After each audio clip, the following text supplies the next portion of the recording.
Timeless. Oh, it's a cute little doll. Shaky, shaky, shaky. Look at the definition in his hand. Wow. What's Megan?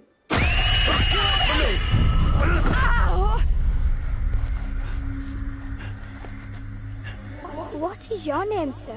My heart just screenshotted.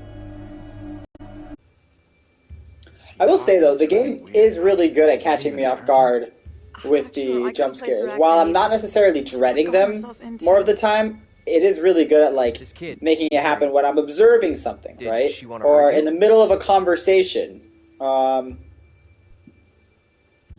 Look at that! Hey, wait! Stop! I'm just gonna say it. This is exactly what goes down in horror movies.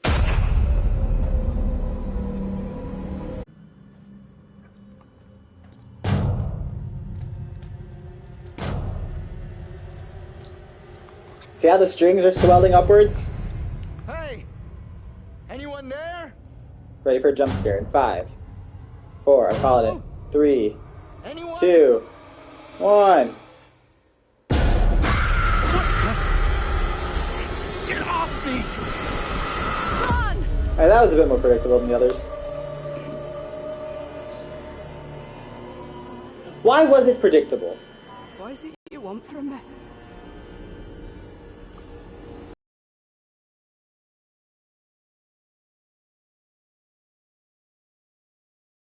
Wait, don't go! Interesting. I'd have to observe that later, but for some reason, that jump scare was way more predictable than the other ones. I think it's because they already had us in the, oh my god, something creepy is gonna happen, but... What the hell are you? Somewhere around here, there must be an easier way back up to the road. Let's move out. Yeah, what I was trying to talk about was that For what we saw. Nothing that makes sometimes the sense. jump scares are more effective, and I think it's when I do know the atmosphere there were witch trials is in Little Hope around established the well, same like it's time. already spooky and creepy, but we're distracted or focused on something else, right? In the scenes where we're like, no, the jump scare is about to happen, I feel like it's less effective, right? Because the game, I wouldn't say it's as effective as like what we've been talking about for The Last of Us, right? That purposefully takes every single chance it can to make something scary. To have us dreading in anticipation and then not giving it to us necessarily. The horror is in the waiting, whereas here, it just kind of pops in and out. And sometimes it still gets the jump out of me, right? Feels like Angela's constantly But sometimes it's rather predictable. Or it's just kind of... responsible for everyone here. Be doing that. Sometimes I'm just like, okay. And now I'm just waiting on the jump scare. See? You see? Called it! I literally, it's like, I knew it was gonna happen the second. What have we learned so far, though? Jump scares Someone's around. are most effective if you can find a way Let's head to over. not see it coming, right? Let me help you. So sometimes in the middle of a conversation that you're actually focused on, if a jump scare came out of there, it might be more effective. We learned that, I think because of just how many horror movies a normal person has seen, or just jump scares in general, we have like a general sense of when a jump scare is coming. And so if you lean into those, then it might not be as effective, right? I'm not so sure. There's barely even a path. Place must have been a grocery store. So I guess the takeaway that we can get from that is, in order for for the jump scare to work, right? If you're purely going for just jump scare, right? You need to have them actually focused on something else.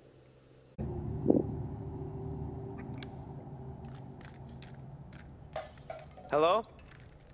Now we're dreading it. Now I'm scared. I'm scared now. You see?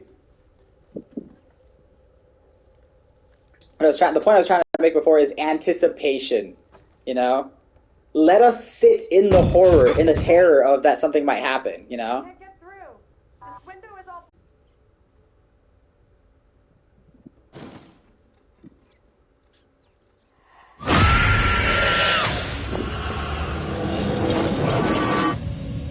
Angela? How the hell?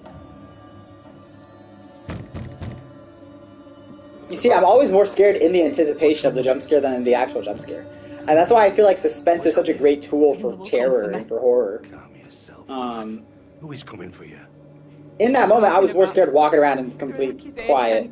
Accusations of what? But then once the cutscene started for opening the door, I was like, okay, now it's gonna The happen. devil, that I'm guilty of witchcraft. There's no sense in that.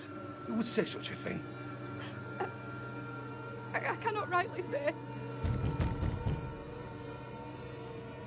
And you guys can tell when a jump scare gets me because I scream Stay where you are. right there, you know? Just tell me what's happening. How did I get here? The other thing too, so I'm gonna talk about something that's not actually a story, but just a personal experience, and how that can actually be applied to storytelling, right? So I like to go into horror houses, you know, around Halloween season. So like the last time I went to like one of those horror houses was like before COVID. But I remember I went inside, and the first few times the jump scare got me, right?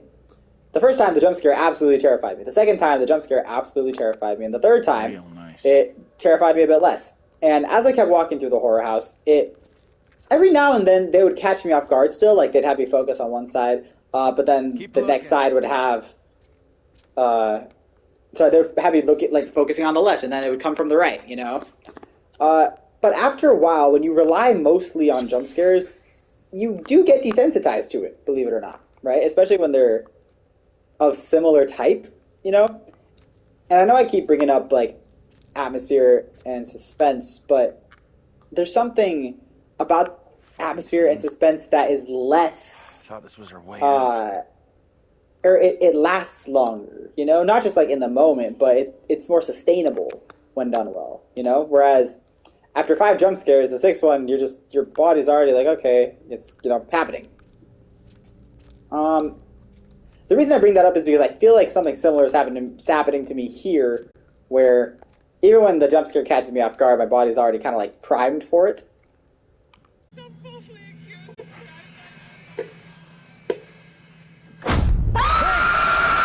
off of me! Okay, let's pause for now. Really quick, I mean, what did we learn? Something that kept coming up to me, or something that kept being on my mind during all this, was just the usage of jump scares. And I think, just like many storytelling techniques, jump scares can be a lot of fun and can be effective in moderation, right?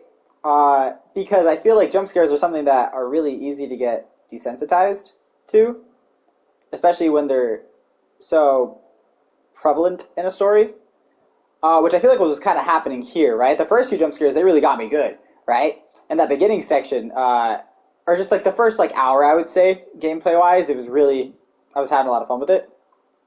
Especially when the jump scare was designed so that we were really focused on something else, right? And then it came out of nowhere.